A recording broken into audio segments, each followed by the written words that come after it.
የወደቀው ማንነታችን ድጋሚ ሪስቶር ያደርጋል።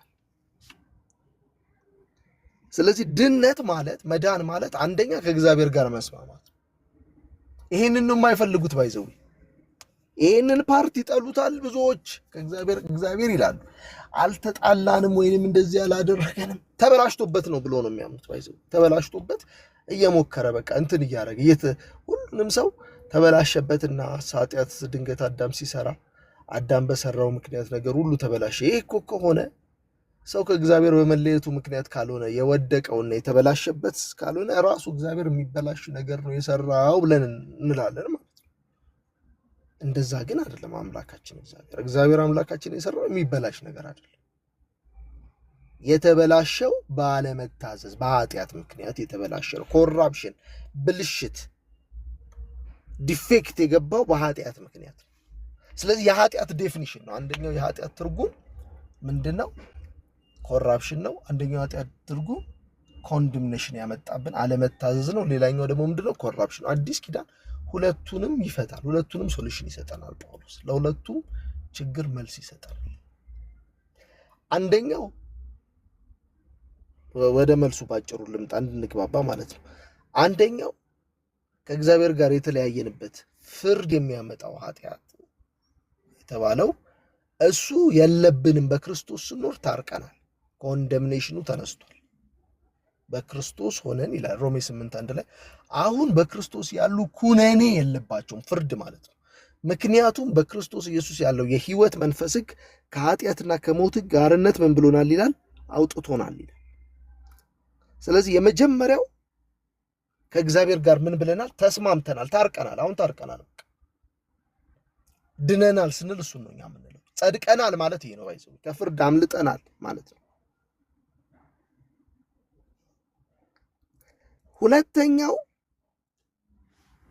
ያ የዳነው ሰውዬ ኮራፕሽኑ ግን አብሮታል። አሁንም በኃጢአት በመጀመሪያ ከእግዚአብሔር ጋር ተስማምተ፣ አሁን ደግሞ ያ ኮራፕሽን በመንፈስ ቅዱስ አማካኝነት በእኛ ውስጥ ስላለ አሁን ከእግዚአብሔር ሕይወት እየተነሳ እየታደሰ በትንሣኤ ሙታን ፍጹም ፐርፌክት ሆኖ ሪስቶር ያደርጋል።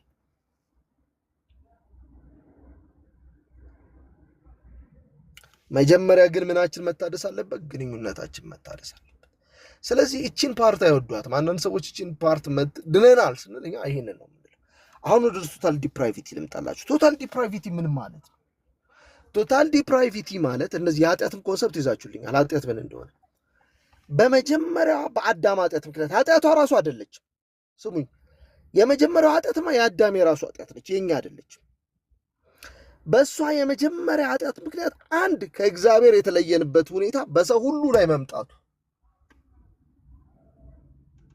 ሁለተኛ ከእግዚአብሔር በመለየቱ ምክንያት በመጀመሪያው ኃጢአት ምክንያት ከሰው የተለየ ከእግዚአብሔር በመለየቱ ምክንያት አዳም የመጣው ውድቀት ያ ኮራፕሽን በሰው ሁሉ ላይ መድረሱን የምናስተምርበት ነው እንጂ የመጀመሪያው ኃጢአት የአዳም ኃጢአት የኛ ነች ማለት አይደለም። ግልጽ ነው? እስቲ ግልጽ ከሆነ ሐሳቤን ተረዱኝ። ይኸውላችሁ አንዳንድ ሰዎች የአዳም ኃጢአት በእኛ ላይ ይመስላል። አክቹዋል ሲን ነች እሷ። የአዳም እውነተኛ ኃጢአት እሷ የእሱ ነች። በእሷ ኃጢአት ምክንያት ግን በዛች በሰራት ኃጢአት ምክንያት ግን አዳም መጀመሪያ በሰራት ኃጢአት ምክንያት ከእግዚአብሔር ተለይቷል። ኮንደምኔሽን አምጥቷል። ኢየሱስ ክርስቶስ ከኢየሱስ ጋር እያስተያዩ ነው የምነግራችሁ። ኢየሱስ ክርስቶስ በሰራት ሕይወት ምክንያት መታዘዝ ምክንያት ሁሉም ሰው ከሁላችንም በክርስቶስ የሆንን ሁላችን ምን ብለናል? ከእግዚአብሔር ጋር ተስማምተናል። በሁለተኛው አዳም የመጀመሪያው አዳም በሰራት በመጀመሪያው ኃጢአት ምክንያት መተላለፍ ወይንም ኮንደምኔሽን ፍርድ ማለት ነው። ይሄንን ኢምፒውትድ ሆኗል እንላለን። ጊልት ማለት ነው፣ ተጠያቂነት። በመጀመሪያው አዳም ምክንያት እግዚአብሔር ከሰው ልጆች የተለየ ሆኗል። በመጀመሪያው አዳም ኃጢአት ምክንያት ኮራፕሽን ለኛ ሁሉ ደርሷል። ኃጢአቱ ሳይሆን የኃጢአቱ ውጤት የሆነው ኮራፕሽን the result of the first sin ማለት ነው።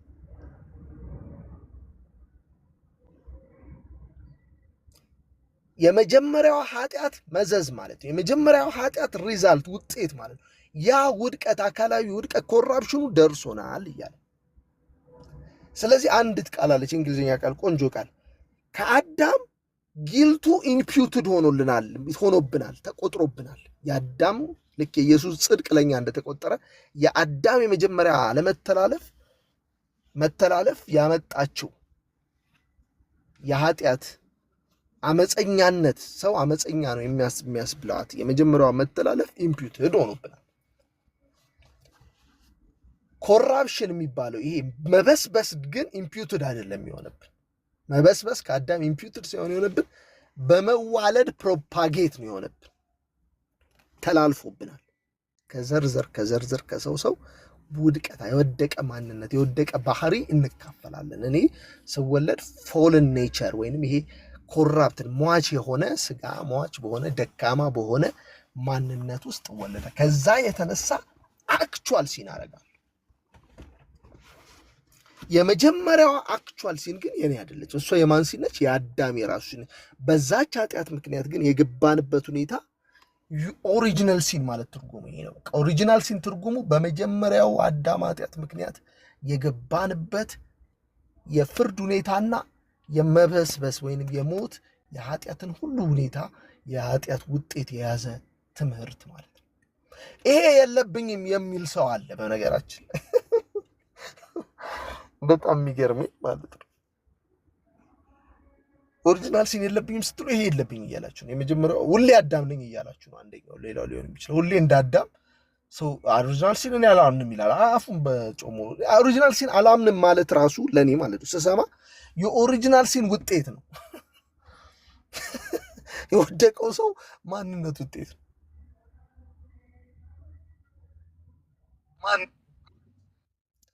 ቶታል ዲፕራይቪቲ ምንድን ነው? ቶታል ዲፕራይቪቲ ማለት ምን ያህል ተፈጥፍጠን ወድቀናል የሚለው የምናሳይበት አይደለም። አቤት የኃጢአታችንን ብዛት የምንልበት ማለት አይደለም። በጣም ንጹህ፣ በጣም የኃጢአት ልክ ማብራሪያ አይደለም። በዚህ ምክንያት ያልተጎዳ የኛ ማንነት የለም እያለን ነው። ነፍስ፣ ስጋችን፣ መንፈሳችን፣ ሁለንተናችን ቶታሊ ኃጢአት አፌክት አድርጎናል እያለን ነው እንጂ ሰውነት የሚባል ነገር እስኪጠፋ ዶጋመድ ሆኗል እያልን ሳይሆን ሐሳባችን ከኮራፕሽን ከኔቸራችን የተለየ አይደለም። ከኃጢአት ማለት ነው ኦሪጂናል ሲን የተለየ ከኃጢአተኛ ባህሪያችን የተለየ አይደለም። ዕውቀታችን ከኃጢአተኛ ባህሪያችን የተለየ አይደለም።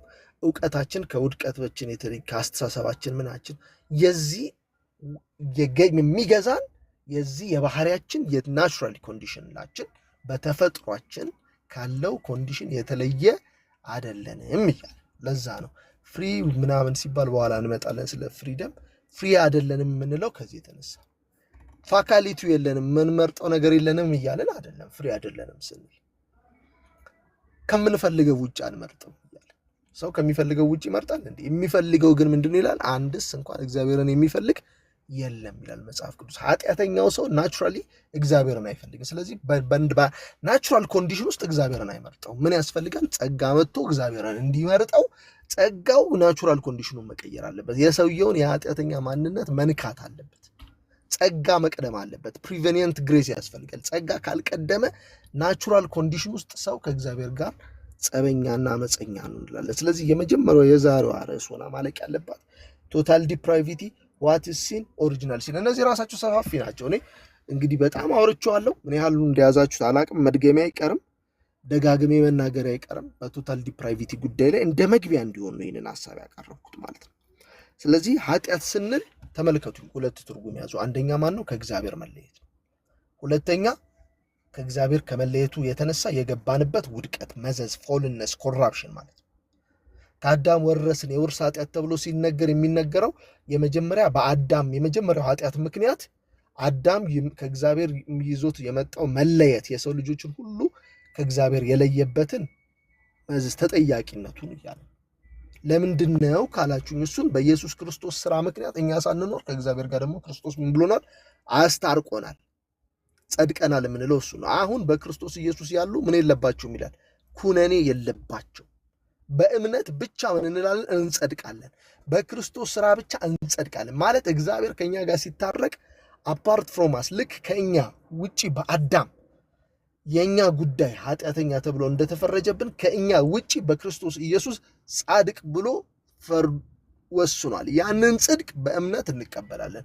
ከአዳም የተቀበልነውን ደግሞ በፕሮፓጌሽን በመወለድ ነው የተቀበልነው ማለት ነው። ይሄ መሰረታዊ ትምህርት ነው። ይሄ ፋውንዴሽናል ቴዎሎጂያችን ነው ማለት ነው። ቶታል ዲፕራይቪቲ። ከዛ ወደ አንኮንዲሽናል ኢሌክሽን እመጣለሁ ማለት ነው። ከዛ ዛሬ አልመጣም።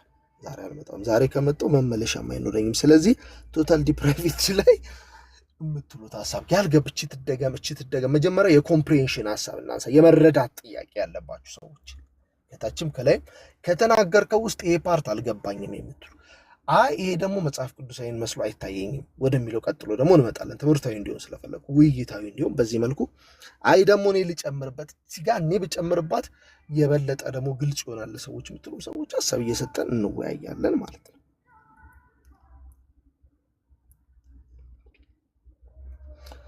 ወገኖች እንዴት ናችሁ? አለሁ አይደል? እንዳታስደነግጡኝ የሌለው እንዳይሆን አለ እየሰማን ነውና ጸጣሉ። ትምህርቱ ተመችቷቸዋል ማለት ነው። መቀጠል አለብህ በቃ። እሺ ጁሪስቲ እንትናን አይቼው ነበር። ሶቨሪን ግሬስን አይደል? ኦኬ ዘቶ ነበር ያው ከሰብክ ጸጥ ትላለህ። እሺ እህቶች ግሬስ፣ ቤቲ ትሉት ገበየው፣ ወንድሞች ተሜ መጥቷል። ተሜ ወንድማችን ሶል ከመጀመሪያ ጀምሮ አብርሃን ነበርኩ ወንድም አለ። ታነሱት ሐሳብ ጥያቄም ካለ አነሳ እንበልና አጋፒም ቢዚ ስለሆነ ነው። ካልሆነ ትንሽ ቀስ ብዬ ደግሞ ያብራራሁት ልደግመዋለሁ። ይሄ በጣም በአንድ እሺ ጥያቄ አይርሽ እስርሽ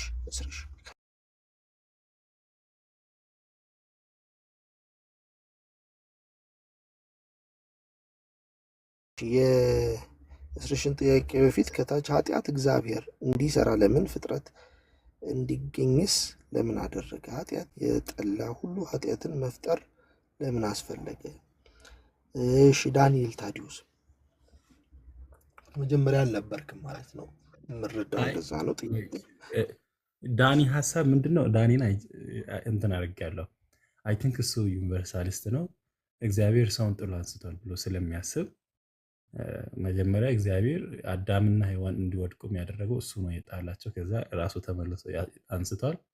ሰው ሁሉ በዓለም ላይ ድነዋል ይላል። ግን አይ ቲንክ ወንጌላውያን አማኝ ስለሆነ በዚህ አውድ እንትን የምትመልስበት ጥሩ ነው ብዬ ነው። እሺ ዩኒቨርሳሊስት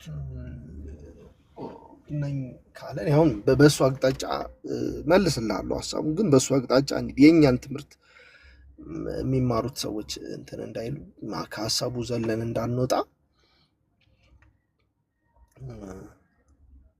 ወደ ሌላ ሙግት እንዳይሄድ ማለት ነው። ሌላ ነገር ለማስረዳት እንዳልጣጣር ይረዳኛል ብዬ አስባለሁ። ዳኒ ግን አነሳለሁ ሐሳቡ ምንድነው የሚነሳው ሐሳብ ማለት ነው። አሁን የሚነሳው ሐሳብ እግዚአብሔር እኮ ሰውን ሲፈጥረው ኃጢአት ለዛ ነው ዘ ኤግዚስተንስ ኦፍ ሲን በጣም ወሳኝ ነው። ኃጢአት እንዴት ሊከሰት ቻለ የሚለውን ጥያቄ መመለስ አለብን። እሱን ነው ቅድም ለመመለስ የተጣጣርኩት። ኃጢአት ሊከሰት የቻለው ከባህሪያችን በቀጥታ ኃጢአት የምናደርግ ሰዎች ሆነን ቢሆን ራሱ ስራው ነው ችግር ያለበት እንላለን። አሁን በደንብ ገብቷችሁ ከሆነ ኃጢአት የሚባለው ነገር ዝም ብሎ ከኛ የተነሳ የሚመጣ ቢሆን ኖሮ እንዲህ ሲፈጥረን እኮ ኦልሬዲ የኃጢአት ልንሰራ የምንችል አድርጎ ነው የፈጠረን። ስለዚህ የክሪኤሽን ችግር ነው የምትለው ማለት ነው። እንደዛ ግን አይደለም። እንደዛ እንዳንል እግዚአብሔር ምንድነው ንጹህ ነው ብለን የተነሳ እግዚአብሔር ኃጢአተኛ አይደለም። ኃጢአትም የሚያደርግ ኃጢአትንም በባህሪው ማድረግ የሚችል አድርጎ ሰርቶንማ ኃጢአተኛ እንዴት ብሎ ይጠይቀናል? እንደዛም አድርጎም ቢሆን ኖሮ እኮ አይጠይቀንም፣ መጠየቅ አይችልም። ለምን መሰላችሁ? ኦልሬዲ ሲፈጥረን ምን ብሎናል? በቃ እነዚህ እኮ ዲፌክት አለ ማለት ነው። ገና ከጅማሬው በእግዚአብሔር ስራ ላይ ዲፌክት አለ፣ ኃጢአት ሊሰራ የሚችል። እንደዛ አይደለም ክርስትና የሚናገረው። ክርስትና ኃጢአት ሊከሰት የቻለው መጀመሪያ በእግዚአብሔርና በሰው መካከል ባለ ግንኙነት ምክንያት ነው። ከደጅ ነው የመጣው ግንኙነት መለያየት ነው። ለዛ ነው አለመታዘዝ ወይንም ማመጽ ነው ትርጉሙ። የኃጢአት ትርጉም አመጻ ነው። እሱ መያዝ አለበት። እሱ ካልሆነ ከባድ ነው። ከእግዚአብሔር ጋር አለመስማማት የሚል ትርጉም ይፈልጋል ኃጢአት መጀመሪያ። ይሄ እንዲሆን ምንድነው ካላችሁ ንጹህ የእግዚአብሔር ሕግ አለ፣ የሰው ፈቃድ ደግሞ አለ። የሰው ፈቃድ በራሱ ንጹህ ነው። በራሱ መጀመሪያ እግዚአብሔር ሲሰራው ኃይል ነው። ፋካሊቲ ኃይል ማለት የመምረጥ አቅም ማለት ነው። የፈጠረለት ሕግ አለ፣ ንጹህ ሕግ ሰጥቶታል። የመምረጥ አቅም ሰጥቶታል። ሕግ ሰጥቶታል፣ የመምረጥ አቅም ሰጥቶታል። በደንብ ስሙኝ። ሕግ ሰጥቶታል፣ የመምረጥ አቅም። እቺ በደንብ ፋካሊቲ ነች። ዊል ኢዝ ዘ ፋካሊቲ የመምረጥ አቅም ማለት ቹዝ ማለት ነው። ሰው ያንን አቅሙን ተጠቅሞ ኃጢአት አለማድረግም ማድረግም ይችላል። ኦጉስቲን እዚህ ጋር በጣም ጠንካራ ትምህርት አለው። ሰው ኃጢአት አለማድረግም ኃጢአት ማድረግም ይችላል። የቻለው ፋካሊቲው ስላለው ነው። አሁን ምን አደረገ የሰው ልጅ? በፈቃዱ ከእግዚአብሔር ሕግ ውጪ የሆነን ነገር መረጠ። ቾይዝ ነው። ልክ ያንን ሲመርጥ አሁን ኃጢአት ሆነ ማለት ኃጢአት ተከሰተ። አሁን ሰማችሁ? ይሄ ብቻ ግን አይደለም ኃጢአት ማለት በዚህ ከእግዚአብሔር ሕግ ውጪ በመምረጡ። ለዛ ነው ኃጢአት በሕግ ምክንያት ነው የታወቀው የሚለው መጽሐፍ ቅዱስ። ኃጢአት በሕግ ምክንያት ይህ ሕያው ይሆናል። ሕግ ባይመጣ ኃጢአት፣ ለምሳሌ አትግደል የሚል ሕግ ባይኖር መግደል የሚባል ነገር ኃጢአት አይሆንም። ስለዚህ እግዚአብሔር አትግደል ሲልህ አትግደል ያለበት ምክንያት ከራሱ ባህሪ ጋር የሚስማማ ሞራል ሪያሊዝም አለ። ሞራል ሪያሊዝም ማለት ልከኝነት አለ ማለት ነው። እግዚአብሔር የፈጠረው ልክ የሆኑ ነገሮች አሉ። ይሄን አታርግ አታርግ አታርግ አታርግ የሚልህ ከባህሪው ጋር የሚስማሙ እውነታዎች ናቸው። ከነዛ ውጪ አንተ በፈቃድ ከሄድክ ግን ኃጢአት የሚባለው ነገር ይከሰታል እንጂ በባህሪ ኃጢአት የምትሰራ ነገር ስለሆንክ አይደለም። ተፈጥሮ ከውስጥ የመነጫ አሁን ነው ከውስጥ የሚመነጨው። አሁን ከኔቸር ነው የሚነሳው። ፎልን ነው አሁን አይችልም። የእግዚአብሔርን ጽድቅ ማድረግ አይችልም ሰው አሁን ስለወደቀ ማለት ነው። ከመውደቁ በፊት ግን በአዳም የመጀመሪያው አዳም የሚባለው ሰው ግን አለመውደቅ የሚችልበት ፖሲቢሊቲ ነበረ። ነግሮታል፣ አትብላ ብሎታል። ሕግ አትተላለፍ። ሰው ከእግዚአብሔር ጋር ስንኖር የምንኖረው ዝም ብሎ ፈጥሮን ሕግ ባይኖርና ዝም ብሎ ፈጥሮን ቢሆን አትብላ ብላ የሚባል ነገር ባይኖር ምንም ኃጢአት የሚባል ነገር አረግን አይባልም። ኃጢአት የሚባለው ነገር ሊመጣ የቻለው አትብላ ብላ የሚባል ኮንሰፕት ስለመጣ እንጂ አትብላ ብላ የሚለው ኮንሰፕት ባይመጣ ኖሮ አዳም ፍሬዋን በመብላቱ ምንም ችግር አይኖረውም ነበር። ግን አትብላ የሚል ሕግ ተቀምጧል ማለት ነው። ስለዚህ አዳም ያችን ፍሬ ልክ በበላ ጊዜ ከእግዚአብሔር ተለየ። ኃጢአት ነው ይሄ ራሱ። ኢትስ ፓርት ዴፊኒሽን ኦፍ ሲን ነው። በእግዚአብሔር ሕግ ላይ ማመጽ፣ አጌንስት ዘ ሎ ኦፍ ጋድ መሄድ፣ ከእግዚአብሔር ሕግ በተቃርኖ መሄድ ራሱ የስ ፖሴ ነን ፐካሬ ማለት ነው። ዴቭሉትራን ዴቭራስን ፖሴ ነን ፐካሬ ማለት ነው።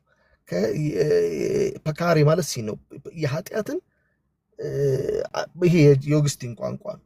ፖሴ ነን ፐካሬ። ስለዚህ ኃጢአትን አታድርግ የተባለው ማድረግ ልክ ሲያደርግ ከዛ በኋላ ኃጢአት ሪያሊቲ ያገኛል። ሪል ነው። አሁን በእግዚአብሔርና በሰው መካከል መለያየት ሆነ፣ አመፃ ሆነ፣ ሰፓሬሽን ሆነ። ይሄ ኢሴንሻል ትምህርት ነው ባይዘው የምነግራችሁ። ለዛ ነው ከክርስቶስ ከእግዚአብሔር ክርስቶስ አስታረቀን ምናምን ስንልም ደስ የማይላቸው። እቺ ፓርት ወሳኝ ትምህርት ነች። ባይዘው እቺ ጋር ከእግዚአብሔር ጋር አትስማሙ ከኮራፕሽን እንዳለን አትሉ። እቺን ያዟት። እቺ የወንጌላውያን ትምህርት ሉትራኒዝም ውስጥ ግቡ። ኢቭን ካቶሊኮች የሆነ ፎርም ኦፍ ይሄንን አንደርስታንድ ያደርጋሉ። ኢስት ላይ ነው በብዛት የሌለው። ይሄ ኢስት ላይ የለም። ለምን እንዴት አይሉ ምናምን የሚለውን በሌላ ጊዜ አስረዳችኋለሁ። የጊዜው የዚህ ትምህርት አካል ስላልሆነ ሶ the moment ሰይጣን ሲመርጥ ምንድነው አዳም ሲመርጥ ያንን ውሳኔ ኃጢአት ሪያላይዝድ ሆነ። አለቀ። አሁን አዳም ሁለተኛ ነገር ተከስቶበታል። በዛ በወሰነው ውሳኔ ከእግዚአብሔር ደግሞ ምን ብሏል? ተለይቷል። ከእግዚአብሔር መለየቱ ቅጣት ነው። ያ ቅጣት ናቸው። የኃጢአት ደሞዝ ምንድነው? ሞት ነው። ያ ሞት ኢትስ ፓርት ኦፍ ፎልነስ ኃጢአትን ዲፋይን የምናደርግበት አንደኛው ነገር ሞት ነው። ሞት ማለት ሰፓሬሽን፣ ከእግዚአብሔር ህይወት መለየት፣ ኮራፕሽን ማለት ነው። መበስበስ፣ ጠቅላላስ መንፈሳዊ፣ አካላዊ፣ ቁሳዊ የሆነው ነገራችን ጠቅላላ ስፒሪቹዋሊቲያችን ሁሉ አንደር ከእግዚአብሔር ህይወት የተለየ ሆነ። አሁን እዚህ ጋር ያዙልኝ። እነዚህን ሁለቱን ይዘን ነው በቃ የሰው ልጅ በእነዚህ ሁለት ኮንዲሽን ውስጥ ነው ያለው። አንደኛ ከእግዚአብሔር ህይወት ምን ያለ ነው? የተለየ ነው። በእግዚአብሔር ላይ ያመፀ ነው። ሁለተኛ በዛ አመፁ ምክንያት ቅጣት የሚገባው ነው፣ የተቀጣ ነው፣ የወደቀ ነው፣ የተባረረ ነው ከኤደን ገነት። በጣም የሚገርማችሁ ገና ደግሞ አሁን እግዚአብሔር በሰጠው የህይወት ማዳን እድል ካልተመለሰ ስለዚህ ኃጢአቱ ብሎ ለዘላለም ሁለተኛ ሞት ይባላል፣ ይቀጣል። ታውቃላችሁ አይደል? አሁን ከሁለተኛው ሞት ነው አምልጠናል በክርስቶስ ስለሆነ ማለት ነው፣ ከሚመጣ የዘላለም ቅጣት ማለት ነው። ማን ነው ያን የሚቀጣን? እግዚአብሔር እኮ ነው። ያንን እኮ ከኃጢአት የተነሳ ሰው ከራሱ ኃጢአት የተነሳ ሰው አክቹዋሊ ሲን በማድረጉ የተነሳ ደግሞ ምን ይላል? ይቀጣል። ይሄ ትምህርታው ስለተረሳ ነው። በነገራችን ረስተውታል። አንዳንድ ሰዎች ይሄን ረስተውታል። ይሄ ወደ በኋላ የሚመጣው አደገኝ ገና ፍርድ አለ ማለት ነው። ኢንቢትዊን ግን ግሬስ አለ። አሁን ጸጋ ገብቷል። እግዚአብሔር ሰዎችን ያደናል፣ ልጁን ልኳል ምናምን፣ እሱ የደህንነት ትምህርት እናስተምርበት ማለት ነው። ሶ እዚህ ጋር አሁን ኦሪጂናል ሲን ምንድነው? ኦሪጂናል ሲንን ዲፋይን ላደርግላችሁ።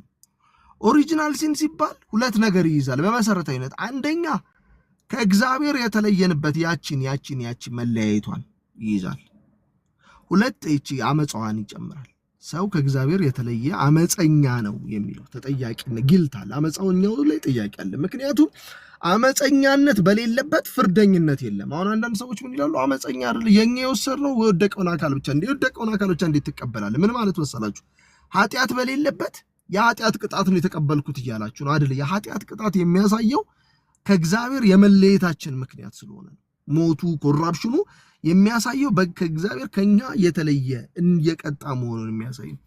በጣም ጠንካራ የመጨረሻ ጥያቄያቸው እኔ ራሴ በህይወት የጠየቁት ጥያቄ አዳም እንዴት በአዳም ምክንያት ይመጣብኛል እኔ ራሴ ለምን አላድርግም የሚል ጥያቄ ሁላችሁም ልባችሁ ውስጥ እንዳለች ደግሞ አውቃለሁ። እቺን ልመልስላችሁ ከተቀበላችሁ ማለት ነው። ቅዱሳት መጻሕፍት እንዴት እንደሚያስተምሩ እንዴት በአዳም ምክንያት እኔ ምን አገባ እኔ ብሆን ኖሮ ብሎ የሚያስብ ሰው እንዳለ ታውቃላችሁ። እኔ ብሆን ኖሮ አዳም ከወሰነው ውሳኔ አጌንስት ልወስን እችላለሁ ብሎ እንደማሰብ ማለት ነው። ይሄ ልክ አይደለም። መጽሐፍ ቅዱስ ይሄንን ፌል ነው ብሎ ያስበዋል። ለምን መሰላችሁ? አዳም ወዘ ፐርፌክት ማን። እያንዳንዳችን ብንሄድ ከአዳም የተለየን ሰዎች የበለጠ ሰው ልንሆን አንችልም። ኤቭሪዋን ማለት ጁሪስትን ብትወስዱ አጋፔ እኔም ብትወስደኝ አዳም ከሆነው በላይ ልንሆን አንችልም። he is actually representing human being። ፌደራል ሄድ ነው የምንለው ለዛ ነው። የአዳም ሄድሺፕ አለ ሰዎችን የወከለው በአዳም ምክንያት ነው ይላችሁ። አንደኛ ኦሪጂናል ሲን ስናወራ ከእናት ከአባታችን መጣ የምንል ይመስላችኋል። ኃጢአት እንደዛ አይደለም። ኃጢአት ሰው ልጆች ላይ ኃጢአት መጣ የሚባለው በእኔንም በአያቶቼም በአባቶቼም በቅድመ አያቶቼም ላይ በአዳም ምክንያት ነው የምንለው እንጂ እኔ በአባቴ ምክንያት አይባልም። የሰው ልጆች ሁሉ በአዳም ምክንያት ነው የሚባለው። በደምብ ስሙኝ። ኦሪጂናል ሲን ሲተረጎም በአንዱ አዳም ምክንያት ሰዎች ሁሉ በኃጢአት ተያዙ ነው እንጂ የምንለው በአንዱ አዳም ምክንያት በአያቴ ምክንያት እኔ አንልም። አያቶቻችንማ የሰሩት ኃጢአት አባቶቻችን የሰሩት አክቹዋል ሲን በእኛ አይቆጠርም። መጽሐፍ ቅዱስ እንደዛ አይልም። የልጆችን ኃጢአት በአባቶችን ኃጢአት በልጆች ላይ አላመጣም ይላል። አክቹዋሊ በሚሰሩት ማለት ነው። እኛ እያወራን ያለነው ስለ አባቶቻችን ስለ እናቶቻችን ቀድሞ ስለነበሩ ቅድመ አያቶቻችን ኃጢአት አይደለም። እያወራን ያለነው በመጀመሪያ አዳም በሰራው ምክንያት የሰው ልጆች ስለገባንበት ኮንዲሽን። ያ ነው ኦሪጂናል ሲን ትርጉም ባይዘው። ወደ ጥያቄው ስመለስ አዳምን እኔ ብሆን ከአዳም የተለየ ውሳኔ ወስናለሁ ብሎ የሚለው ይሄ የወደቀው ሰው ራሱ ዘ ፐርፌክት አዳም የማይወድቅ የነበረው ማለት የማይወድቅ ሳይሆን ኃጢአት ያልነበረበት አዳም ከወሰነው ውሳኔ ውጭ ሊወስን አይችልም። አንድ ያ ነው። ሁለተኛ እግዚአብሔር ሲያድነንም በክርስቶስ ነው ያዳነን። እኛን ሳያይ ክርስቶስ ኢየሱስን ተቀብዬ በክርስቶስ ብቻ ድኛለሁ የሚል ሰው በአዳም ምክንያት ግን ምንም ልሆን አልችልም ሊል አይችልም። በክርስቶስ ነኝ ያልክ አይደለ እንዴ ነው ጥያቄው።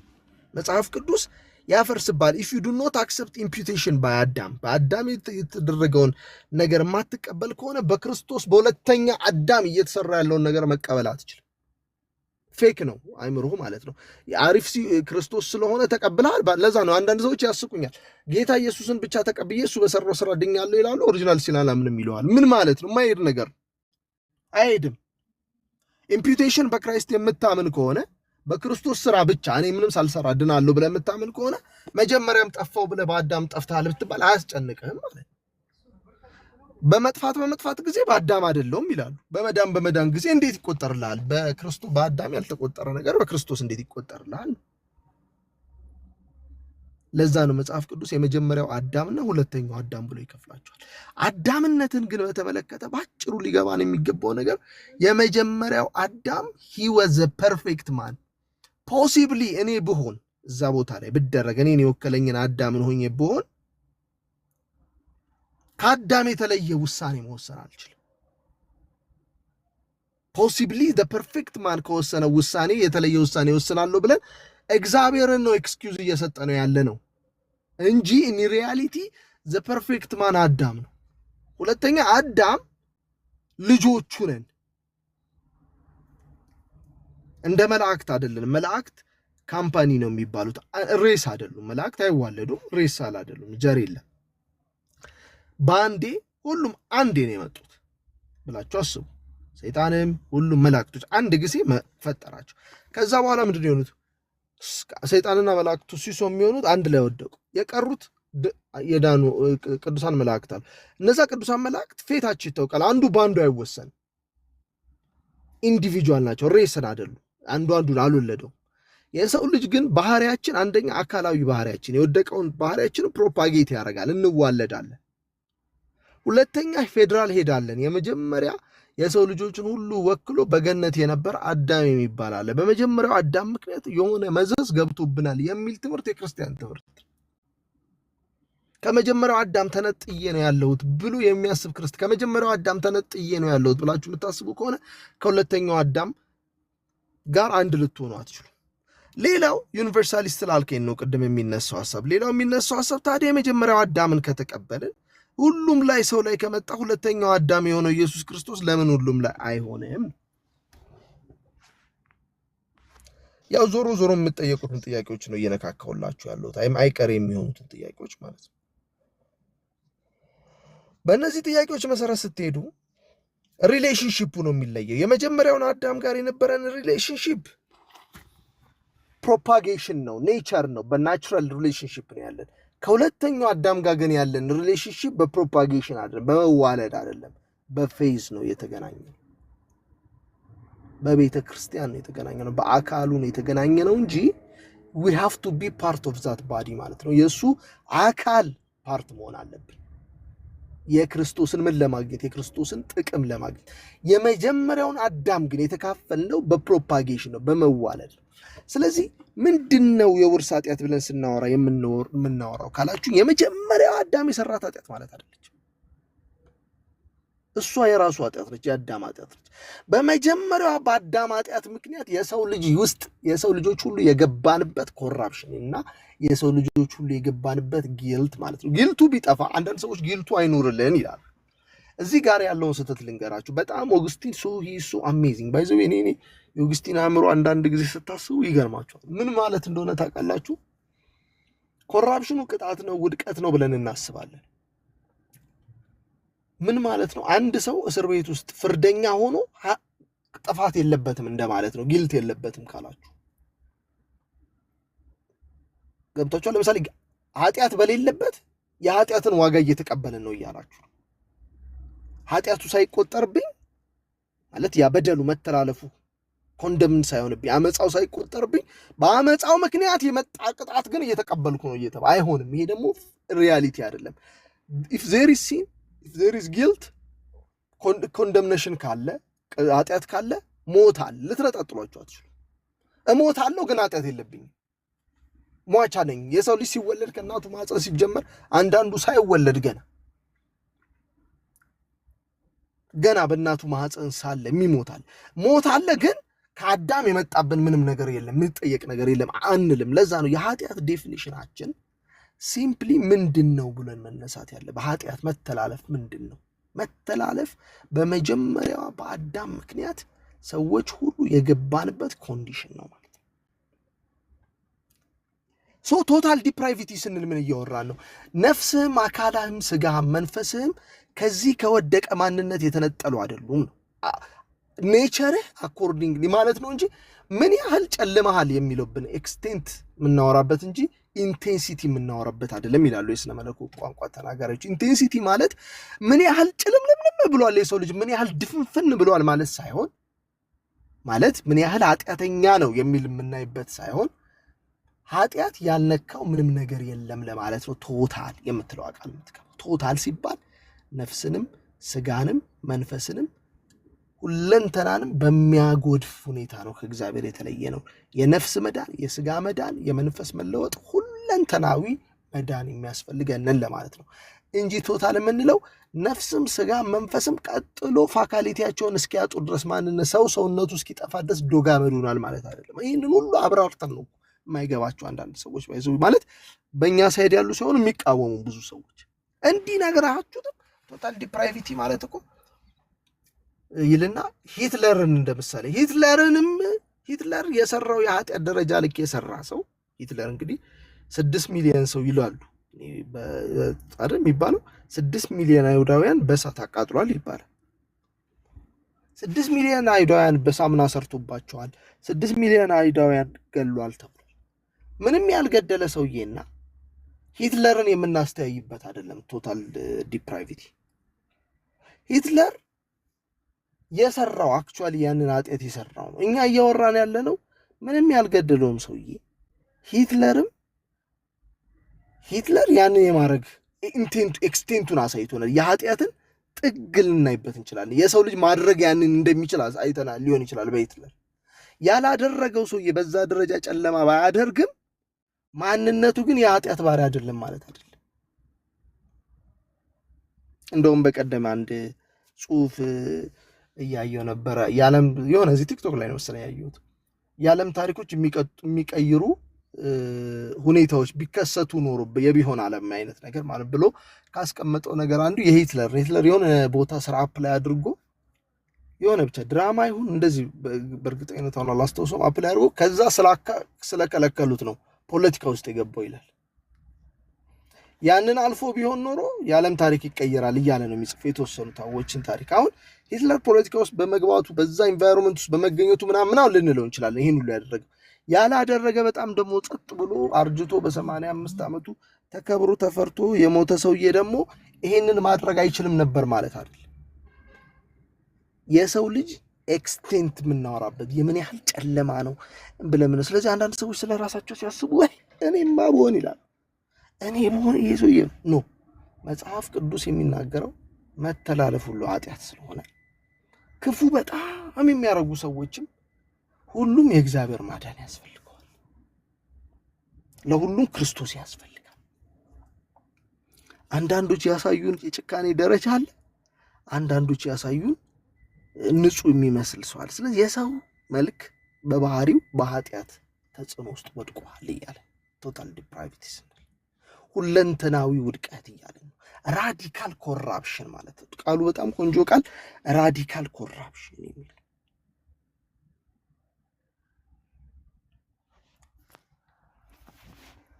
ቶታል ዲፕራይቪቲ። አሁን ቀጥሎ የሚኖረን የቅዱሳት መጽሐፍት ድጋፍ ብቻ ነው ላስቀምጥላችሁ የምችለው በእነዚህ ሀሳቦች ላይ ማለት ነው። ከዛ በተረፈ ማለት ዛሬ መግቢያ ስለሆነ ነው። የኃጢአትን ኔቸር እንደዛ መረዳት አለብን። ሳልቬሽንም ከዚህ ጋር እናያይዘዋለን። ድነት ስንል ምንድን ነው? መጀመሪያ ከእግዚአብሔር ጋር መታረቅ መስማማት ነው። በአዳም ከእግዚአብሔር ጊልት አምጥቷል፣ ኮንደምኔሽን። ለዛ ነው መጽሐፍ አሁን ታውቃላችሁ አይደል? ክርስቲያኖች የሆነ ሰዎች ማለት ነው ከእግዚአብሔር ጋር 100% ታርቀናል ብለን ነው የምናምነው፣ ጸድቀናል ብለን ነው የምናምነው። መጽደቅ ማለት ግን በደምብ ስሙኝ፣ ኮራፕሽኑ እኛ ጋር የለም ማለት አይደለም። ለእሱ ሳንቲፊኬሽን እና ግሎሪፊኬሽን እንማራለን። መጽደቅ መስማማት፣ ከፍርድ ማምለጥ፣ ከቅጣት ማምለጥ። በኃጢአት ምክንያት ልንቀበል ከነበረው የዘላለም ቅጣት የምናመልጠው ጀስቲፊኬሽን ባይ ፌዝ አሎን። ፌዝ አሎን ስንል ስለዚህ ነው የምናወራው። በደምብ ስሙ። እምነት ብቻ የምንለው ኢየሱስ ክርስቶስ በመስቀል ላይ በሰራው ስራ በእምነት ብቻ ከእግዚአብሔር ጋር ታርቀናል። ኢየሱስ ክርስቶስ ስልክ ገብቶብኝ ይቅርታ። ኢየሱስ ክርስቶስ በመስቀል ላይ በሰራው ስራ ከእግዚአብሔር ጋር በቀጥታ ታርቀናል። አፓርት ፍሮም ኤኒ ወርክ፣ ከኛ ማለት ነው። እኛ ምንም ሳንሰራ ምንም ነገር ኢንቮልቭድ ሳንሆን በእምነት ብቻ እግዚአብሔር ዲክሌር አድርጎናል።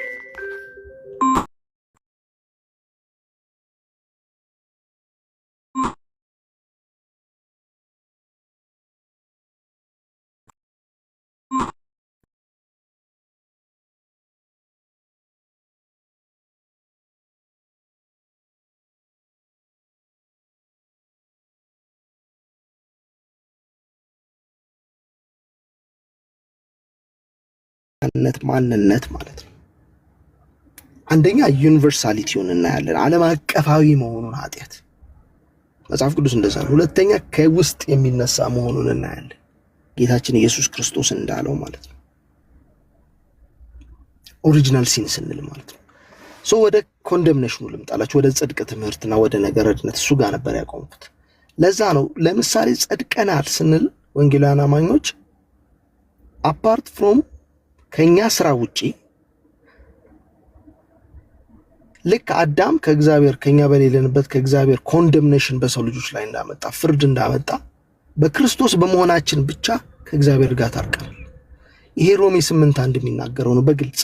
አሁን በክርስቶስ ኢየሱስ ያሉ ኩነኔ የለባቸውም። የሚኮንንስ ማን ነው ምናምን ብሎ ሮሜ 8 ላይና የሚፈርድ ስለኛ የሚማልደው ክርስቶስ። ኩነኔ ማለት ጀጅመንት ማለት ወይንም የጀስቲፊኬሽን ተቃራኒ መኮነን፣ መቀጣት ብላችሁ አስቡ። ፔናሊቲ ኦፍ ሲን ማለት የኃጢአት ቅጣት የለብን። አሁን ልክ ሰው ጌታ ኢየሱስን ሲቀበል በሁለት መንገድ ነው ጌታን የህይወቱ አካል የሚያደርገው። አንደኛ እንደ ጌታ ኢየሱስ ክርስቶስ የሰራው ስራ የኔ ስራ ነው፣ ልክ ኢምፒዩቴሽን የምንለው ማለት ነው። ልክ ይህንን አክሰፕት ሲያደርግ ሙሉ በሙሉ በእግዚአብሔር ፊት ከፍርድ ያመልጣል፣ ጀስቲፋይድ ይሆናል። ይሄ ጀስቲፊኬሽን ፋይናል ጀስቲፊኬሽን ላይ እመጣላችኋለሁ ሌላ ጊዜ በደንብ ነው። ይሄ ጀስቲፊኬሽን በስራው በክርስቶስ ፊት ሲቆም ደግሞ ይገለጣል በዘላለም ፍርድ። አዲስ ጀስቲፊኬሽን አይደለም። አሁን ከፍርድ ማምለጣችን የዛን ጊዜ ሰዎች በስራቸው በሚፈረድባቸው ጊዜ የኛ ስራ በክርስቶስ ስራ ምክንያት ከፍርድ እናመልጣለን በዘላለም ፍርድ። በጌታ ፊት ስንቆም የኛ ስራ የክርስቶስ ነው ብለን ስለተቀበልን በእምነታችን ከዘላለም ፍርድ ለዘላለም እንጸድቃለን። አክቹአሊ ራይጀስ እንሆናለን ማለት ነው። አሁን እስካላችሁ አሁን መልሶ አጭር። አሁን ያለነው አካላዊ ሳንቲፊኬሽን ጽድቅና ቅድስናና የኃጢአት መዘዝ ይዞብን የመጣው ኮራፕሽን፣ ውድቀት፣ ሞት የሚባሉት ነገሮች ደግሞ አሁን ዲል እየተደረጉ ነው። እንዴት ነው ዲል የሚደረጉት? ለምሳሌ በቅድስና ኃይል በመንፈስ ቅዱስ አማካኝነት የአሮጌው የኃጢአተኛ ማንነታችን የነፍሳችን ባህሪ ውስጣዊ ማንነታችን አእምሮአችን እየታደሰ ይሄዳል። አልቲሜትሊ እንሞታለን። ከሞትንና ስጋችን ከበሰበሰ ከጠፋ በኋላ ቅዱሳት መጽሐፍት እንደዚህ ብለው ይናገራሉ። በግልጽ ነው የምነግራችሁ። ከበሰበሰ ከጠፋ በኋላ ቅዱሳት መጽሐፍት ይሄ መንፈስ አሁን የተጠጣ ነው መንፈስ ምንም ያደርገን የሚቀድሰን መንፈስ አሁን የጠጣ ነው መንፈስ ምንም ያደርገን የሚያድሰን ራሱ ይሄ መንፈስ እንግዲህ አሁን በክርስቶስ ኢየሱስ ያሉ ኩነኔ የለባቸውም በሚለው በዛው በሮሜ መጽሐፍ ላይ ምን ይላል? የኢየሱስ ክርስቶስን ከሙታን ያስነሳው መንፈስ በእናንተ ቢኖር ለሚሞተው ሰውነታችሁ ሕይወትን ይሰጣል። ኢየሱስ ከሙታን የተነሳበት የትንሣኤው ኃይል መልሶ ሕይወትን ሰጥቶ በአዲስ ስጋ በአዲስ መልክ በአዲስ ሰውነት ያስነሳናል። ስለዚህ በኃጢአት ምክንያት የጎደፈው ግንኙነት በጽድቅ፣ በኃጢአት ምክንያት የጎደፈው ባህሪ በቅድስና፣ በኃጢአት ምክንያት የጎደፈው ማንነትና ሰውነት የጠፋው ማንነት በመክበር በግሎሪፊኬሽን ፍጹም ሪስቶር ሆኖ ታድሶ ድነታችን ይፈጸማል ማለት ነው።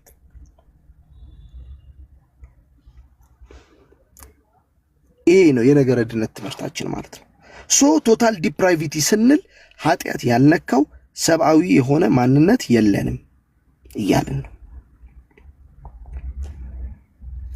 አሁን ይሄን ያህል ካልኩኝ የውይይት የንግግር እና የጥያቄ ጊዜ እንዲሆን ጋብዛችኋለሁ ማለት ነው። ነገርኳችሁ። ከአዳም ጋር ያለን ግንኙነትና ከኢየሱስ ጋር ያለን ግንኙነት አንድ አይደለም። ከአዳም ጋር በፕሮፓጌሽን በመወለድ ነው ያለነው። ከክርስቶስ ኢየሱስ ጋር ግን በእምነት በመንፈስ ቅዱስ አማካኝነት በዳግም ልደት ነው የተጨመርነው ወደ ቤተ ክርስቲያን። ስለዚህ ወደ ክርስቶስ አካል የገባንበት መንገድ አለ። ስለዚህ በክርስቶስ ሆነን ነው በአዳም እንደሆነን በክርስቶስ የሆናችሁበት መንገድ ተወልደን አይደለም አይደል? ከእናትና ከአባታችን በስጋ አይደለም ክርስቶስ የሆነው፣ በመንፈስ ቅዱስ አማካኝነት ከእርሱ ጋር ምን ሆነናል? አንድ ሆነናል። ያ ዩኒቲ የክርስቶስን ጽድቅ ሰጥቶናል፣ የክርስቶስን ሕይወት አካፍሎናል። ከአዳም ጋር ደግሞ በስጋ በመወለዳችን በፕሮፓጌሽናችን ያገኘነዋል። ይሄ አለ ሰው እግዚአብሔር ይሄንን ቶታል ዲፕራይቪቲ ላይ አሁን ብዙ ጥያቄዎች ልትነካኳቸው ትችላላችሁ። እንዴት ሲሆን እንዴት ነው ምርጫ እዚህ ጋር የሚመጣው? አንኮንዲሽናል ኢሌክሽን ጋር ስንመጣ ስለ ምርጫ ትንሽ እንነካለን። የእግዚአብሔር አስቀድሞ ውሳኔዎች ምንድን ነበሩ ምናምን ሁሉ ዋየርድ ይሆንላችሁ ይመጣል። ማለት እየተያያዙ የቅዱሳት መጽሐፍት ትምህርት እንደሆኑ በደንብ ታዩታላችሁ። በመሰረታዊነት ግን ይሄ የውድቀት ሐሳብ ወይንም ቶታል ዲፕራይቪቲን መያዝ በጣም ተገቢ ነው ማለት ነው።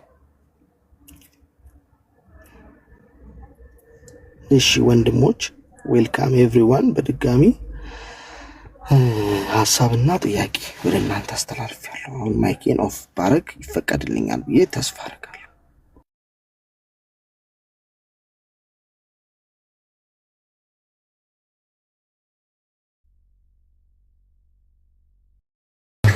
እሺ ትክክል። ሰላም ብያለሁ። ጸጋና ሰላም ይብዛልህ። ሌሎቻችሁም ጸጋና ሰላም ይብዛላችሁ። ጥያቄ አለኝ እኔ ልጠይቃ፣ ሌላ ሰው ከሌለ ቀጥ ቤት። እሺ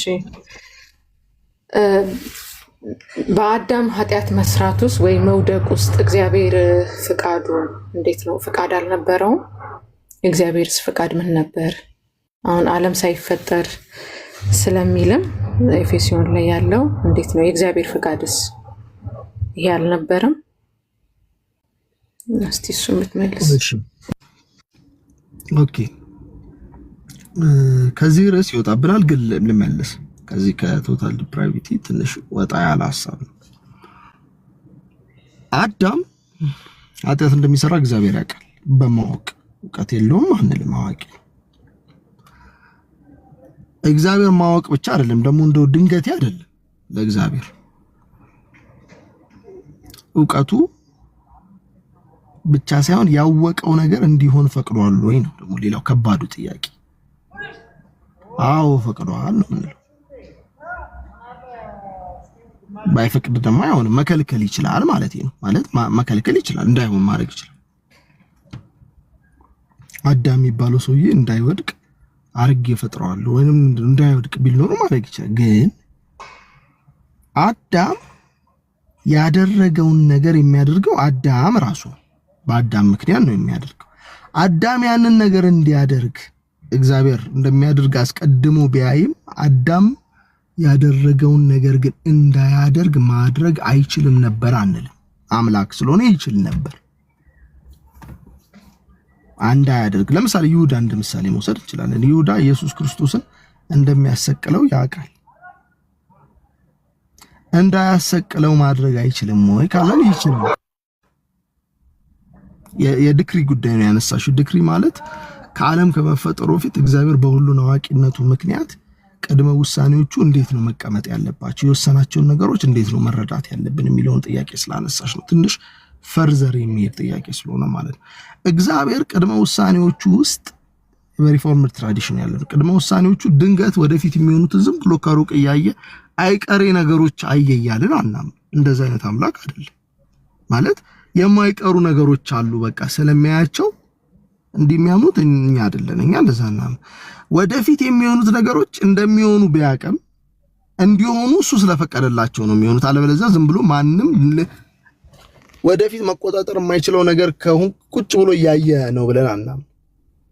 ገብቷቸዋል። ወደፊት ለምሳሌ እግዚአብሔር አሁን ወደፊት የሚያየው ነገር ላይ እውቀቱ ማለት ነው የፎር ኖሌጁ ዝም ብሎ ስፔክታተር የሆነ ከሩቅ ማየት ብቻ አይደለም ለእግዚአብሔር ዕውቀቱን ራሱን እንዲከሰት ፈቅዷል ማለት ነው። ስፔክታተር ብቻ ከሆነማ ምን እንደሚሆን ወደፊት ራሱ ያውቃል እንጂ ምንም ነገር የማያረጋቸው ብዙ ነገሮች አሉ እንደማለት ነው። እንደዛ በጣም ከባድ ነው። እግዚአብሔር ሁሉን አዋቂ ይባል ወይም ሁሉን ቻይም ለማለት አንችልም ማለት ነው። አዳም የሚወስነው ውሳኔ ምን እንደሆነ ያውቃል። አዳም በፈቃዱ እንደሚወስንም ያውቃል። ኃጢአትን እንደሚመርጥም ያውቃል። አዳም ኃጢአት ማምረጥ እንዳይችል ማድረግ ይችል ነበረ ብለሽ ካልሽኝም ይችል ነበረ ነው የምልሽ። አዳም በፈቃዱ ያንን ውሳኔ እንዲወስን ፈቅዶለት ነው ያደረገው ካልሽኝ አዎ ፈቅዶለት ነው። አዳም በፈቃዱ ያንን ውሳኔ ከወሰነ በኋላ ግን በዛ ውሳኔ ላይ አዳም በሚወስነው ውሳኔ ላይ የሚመጣውን ነገር እግዚአብሔር ደግሞ በራሱ ለዋላዊ ክብር በአምላክነቱ በዛ ውሳኔ ላይ በሚመጣው ነገር ላይ ደግሞ የራሱን ቅድመ ውሳኔ ወስኗል ብለን እናምናለን። ምን ያህል አንደርስታንድ እንዳረግሽ ባላቅም ከባድ ጥያቄ ስለጠየቅሽ ማለት በዛ የአዳም ቅድመ ውሳኔ ላይ ድንገት ተመልካች አለ። ስፔክታተር ከሆነ በነገሮች ምን ይባላል መሰላችሁ? ይሄ ስፔክታተር ማለት ወይንም እግዚአብሔር ያውቃል እንጂ ድንገቴ ነው ለሱም ነገሮቹ አይቀሬ ናቸው ብለን አናም ማስቀረት ይችላል። አይቀሬ የሆነ ነገር የለውም በእግዚአብሔር ፊት የማይቀር ነገር የሚባል ነገር የለውም ለእግዚአብሔር። እግዚአብሔር የሚሆኑትን ነገሮች ስለማይቀሩ ሳይሆን ያወቃቸው ስለፈቀደላቸውም ነው የሆኑት። ይሄ መታወቅ አለበት። ስለፈቀደላቸው ሲባል ግን እንዲሆኑ ስለፈለገ ነው ማለት ደግሞ ላይሆን ይችላል። አዳም እንዲወድቅ ስለፈለገ አይደለም። አዳም በፍላጎቱ እንደሚወድቅ አውቆ ያ የአዳም በፍላጎቱ መውደቁን ግን ፈቅዷል። ባይፈቅድ አይሆንም ነበር። ስለዚህ አዳም በፍላጎቱ እንዲወድቅ ፈልጎ ነበር ማለት ግን አንችልም። አይፈልግማ። ሰው እንዲወድቅ አይፈልግም። አምላክ ስለሆነ ማለት ነው፣ ንጹህ ስለሆነ። ስለዚህ የአዳም መውደቅ ክስተቴ ድንገቴ አይደለም ለእግዚአብሔር። በአዳም ፍላጎት ግን የሆነ ነው። አዳም ባይወድቅ ኖሮ እግዚአብሔር ይፈልግ ነበር? አዎ። አዳም በፈቃዱ ነው የወደቀው? አዎ። አዳም በፈቃዱ እንዲወድቅ እግዚአብሔር ፈቅዶለታል? አዎ።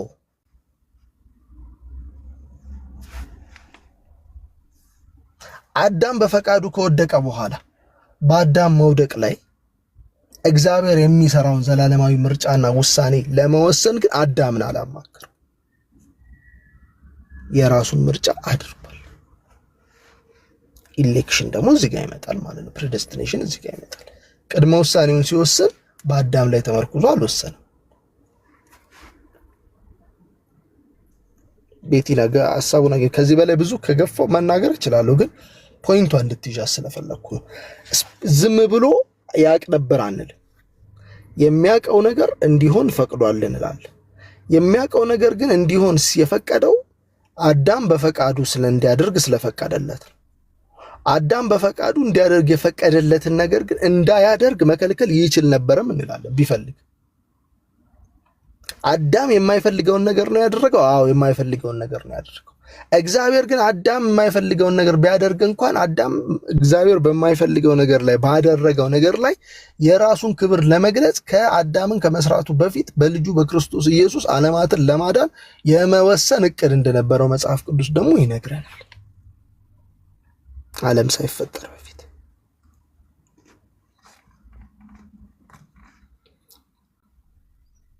ቤትዬ እንዴት ነው? አግኝተሽኛል? ትንሽ መደጋገም ይፈልጋል። እኔ በጣም ገብቶኛል። ትክክል። እሺ ቅዱሳን ተባረኩ። እንቀጥሏለን። ይሄ የዲክሪ ትምህርት አለ። ኢንፍራላፕሴሪያ እና ሱፕራላፕሴሪያን ይባላል። እኛ ተሐድሷያን በዋናነት አክቹዋሊ ሱፕራላፕሴሪያ የሚያምኑ አሉ። ኢንፍራላፕሴሪያንን ከጆን ካልቪን ጀምሮ አብዛኞቹ በዛ ነው የምናምነው። በእንደዚህ አይነት የዲክሪ የትኛው ይቀድማል የሚለው ሰፊ ትምህርት ነው። ወደፊት የምናየው ይሆናል ማለት ነው። ጥያቄው ግን ጥሩ ነው።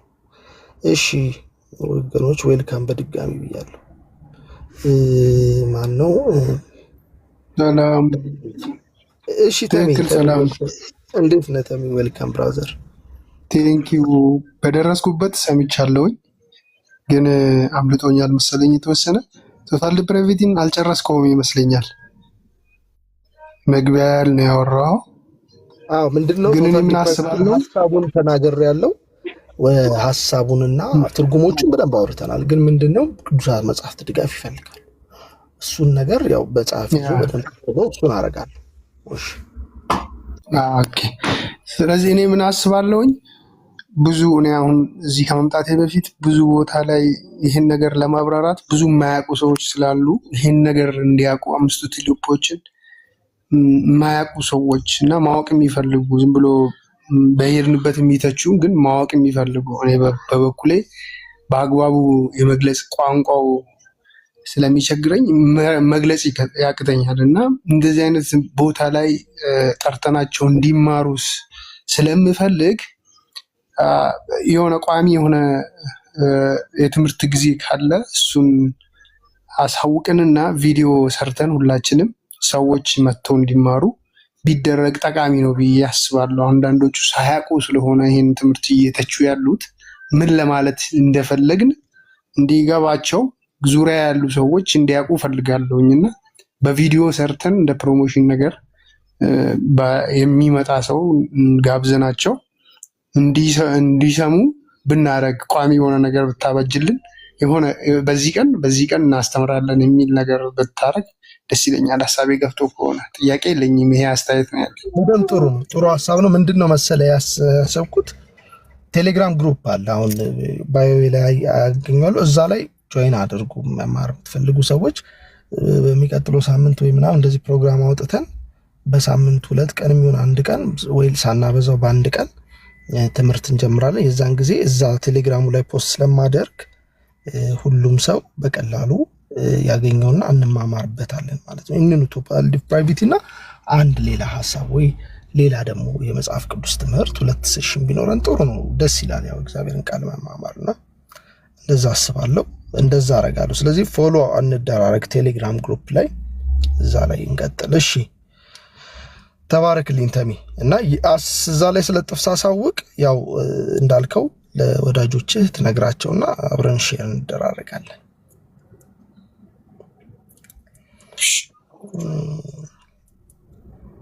ማን ጥያቄ ነበርና ጎንደሬው 1 ቁጥር ሲጽፍ ነበር። እሺ ሌሎች ወንድሞች ሐሳብም ጥያቄም ያለ መቀጠል ትችላላችሁ። ዳንኤል ዌልካም ሐሳብ መቀጠል ትችላላችሁ። ሰላም ብያለሁ ሁላችሁም። ቤትሻ ሰላም ብያለሁ። ከስር ሆናችሁ የምታዳምጡ ከሩቅ ሆናችሁ የምታዳምጡ ርኩሳን ካላችሁ ሰላም ይሁንላችሁ ብያለሁ። ጥያቄ እኔ እግዚአብሔር ፈቅዶ ነው የሰው ልጅ የጣለው ስል ዲቫይን የሆነ ድራማ ነው የተጫወተው እያልኩኝ ያለው ምንም በሌለበት ሰውም በሌለበት መልአክም በሌለበት እግዚአብሔር እነዚህን እሳቤዎችን እነዚህን ናሬሽኖችን አስቀምጦ እንዴት ነው ሰው ነው ጥፋተኛ ምናምን የሚባለው? ዲቫይን ድራማ ካልሆነስ በቂ ባለፈው ቤቲ አንቺ ቤት የተገናኘ ነው ልጅ ነህ እንዴ? አዎ ልክ ነህ። ትንሽ ጥያቄ እንዲህ እናድርግ። አንተ አሁን ሐሳብን አግኝቻለሁ። እኔ ድራማ ምናምን ብዬ አልለውም። በእርግጥ ድራማ የሚለው ቃል አንተ እንዳሰብከው ትርጉም ብቻ ነው ብዬ አላስብም። ግን ምን እናድርግ ትምህርት ስለሆነ እንደዚህ አይነት ነገር ላይ ብገባ እስካሁን ያወራሁትን ሰዎች የያዙትን ነገር ከልባቸው ከሚወጣ ወይንም የተማሩ ሰዎች መማር የፈለጉ ሰዎች የተማሩትን ነገር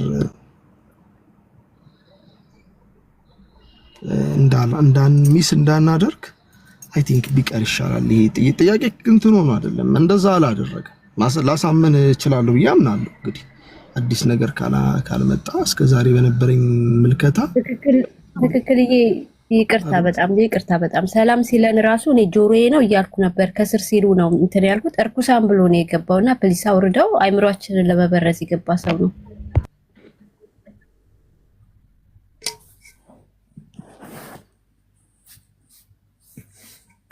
እሺ አዎ ምንድነው እኔ ባለፈውም ቤቲ ቤት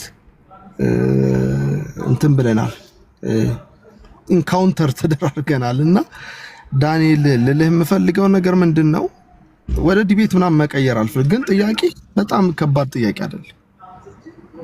እግዚአብሔር ድራማ ሲሰራ ነበር ምናምን ብትል ማንም አይሰማም። እኔ ብዙ እግዚአብሔር አምላካችን በጣም ንጹህ፣ በጣም ቅዱስ፣ በጣም መልካም እንደሆነ ነው የምናውቀው። ተባረክልን አንተ፣ ምህረት ይብዛል ወንድሜ። እንዲህ አልልም እኔ ላፌ ራሱ አይደለም።